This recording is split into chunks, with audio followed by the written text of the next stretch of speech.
only just got to think of what has happened in East Devon in the last 2 or 3 years to see what I mean. Seaton, in a way, is perhaps last on the list, and that's you all blame us for that. But we've built now at Axminster, Honiton, Exmouth, Sidmouth. Previously we built a little day unit at Seaton, and now at long last we're on our way building a small hospital. And really, I get absolutely sick to death of picking up the national newspapers and finding the health service being decried day after day. At our health authority meeting yesterday, we had the waiting list figures. Within the last 6 months, the waiting list for hips in Exeter has been reduced by 46%. 104 people have been taken off the waiting list, and the waiting time has come down from 3 years to 7 months. That's because we opened £2 million worth of new operating theatres and employed another consultant. And this is a tremendous achievement, and I do get very tired of the complete organisation being decried, and more particularly the work of our officers and our nurses and our doctors, who after all, if the health service is being criticised, they're being criticised with it. And there is tremendous progress being made, and it's something we who are involved with it are very proud of. Now that's the serious bit. Well, the Seaton very serious too, but this is the jobbification today, isn't it? The reason for us being here. I well remember just after my appointment 5 years ago, coming to Seaton with David King, and sitting in the various consulting rooms of the GPs, and I think it was 3 different consulting rooms. They didn't actually treat us all that well, and one could understand that, because we hadn't done much for them over the last 10 years. And in Colleton in particular, I remember I had to sit on a small box in the corner, which I suppose was appropriate for a new chairman. And David and I were telling them what we were going to do at Seaton. And you didn't need to be a psychologist to see from the look on their faces. And not one of them believed us. They said, well, we've heard all this before. We even collected money before the war for Seaton Hospital, and somebody took it away from us, but we won't go back to that. And there really was a complete look of disbelief. But if you look around, we had to start in a small way. We started the Hospital at Home scheme, which I understand is very much appreciated and has been a great success. We built the little unit at Whitecliff, and now we have built it, the sod has been cut.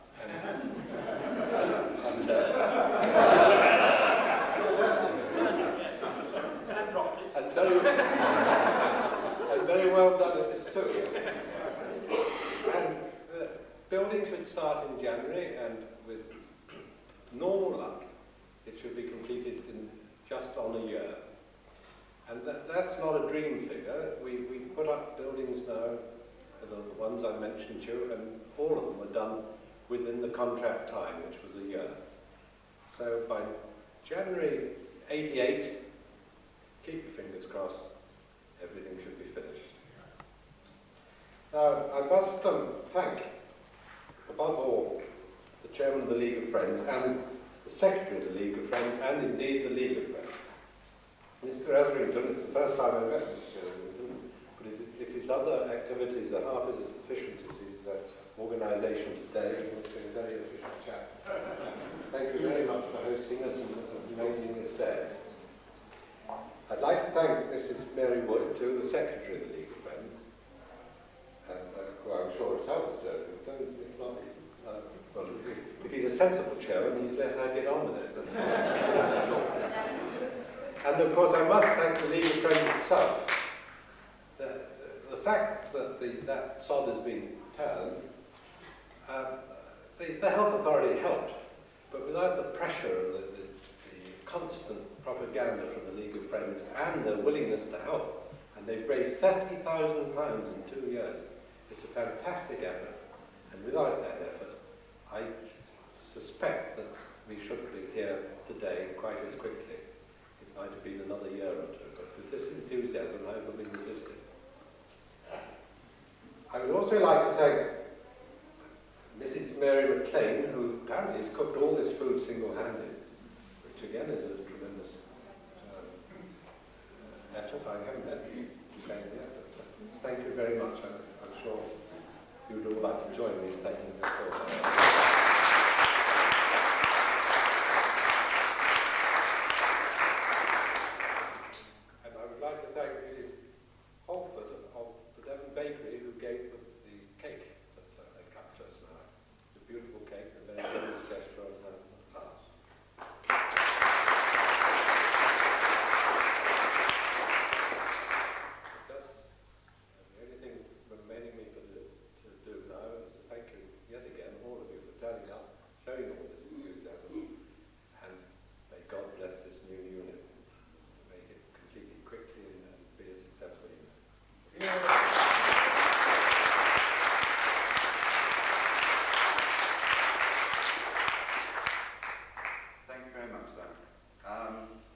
give you a little bit of the history that has happened in the very short period of time that we have been established. It was just 2 years ago that Dr. Jones mentioned to the people of Seaton and district that the promise of the hospital would be built. And at that stage, Dr. Jones hoped that League of Friends might be able to be formed. Literally a few weeks later, the League was formed, and it is now just over 2 years old.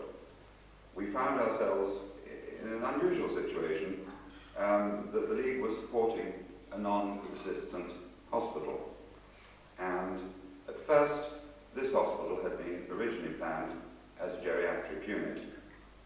And I think it was Mary Wood, our secretary, who picked upon this word unit and said that this was most significant, as her English is so much better than mine, and she says it means one part of the whole.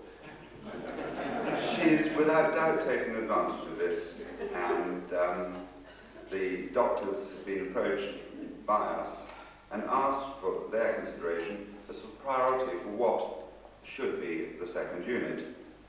And as a result, we asked the Area Health Authority that a physiotherapy unit could be added to the original plan, and that the building would be known as Seaton and District Hospital. And I think this was a very significant move, and both were delighted to say so, of our requests were granted. The fundraising went ahead, and it gave us an impetus at that time, and as you probably know, if our press has been successful, that we were able to reserve £10,000 immediately to go towards the physiotherapy unit, which has ensured that it will be an integral part. We feel that the League is also unique in that we've been working to support the Invisible Hospital, but our constitution, and we've been told this recently, is unique in Devon in that we can also support community health care. And therefore, when the hospital home scheme was introduced, we were immediately able to support this, and we have been able to buy some equipment to help the scheme. Money's come in from the very early days in large ways and small. We've had large donations from benefactors and many, many small ones from pensioners. We've had proceeds from fun runs, carol singing, marmalade making, coffee mornings, toy making, and many, many different activities. And to date, we have now totaled £30,000. By the time the hospital is open next year, and we are obviously hoping within the 12 months period, we have set ourselves a target of £50,000. And with all the support that we've been getting recently, and now I think the fact that Bob Jones has started it off, very many of the doubting Thomases will now actually see that something is happening. So I think it will help us as the League to go for that 50,000 target. We're asked in many ways, why and how are you going to spend the money?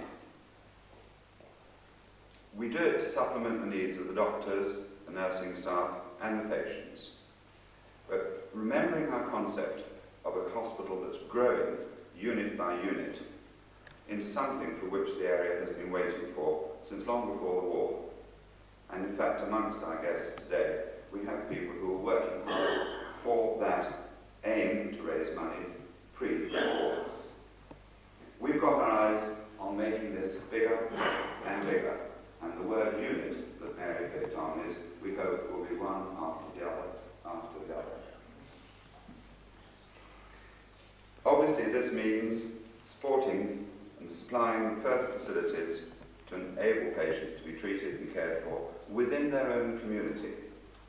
And we're going to help to bring possibly such facilities as X-ray to this hospital.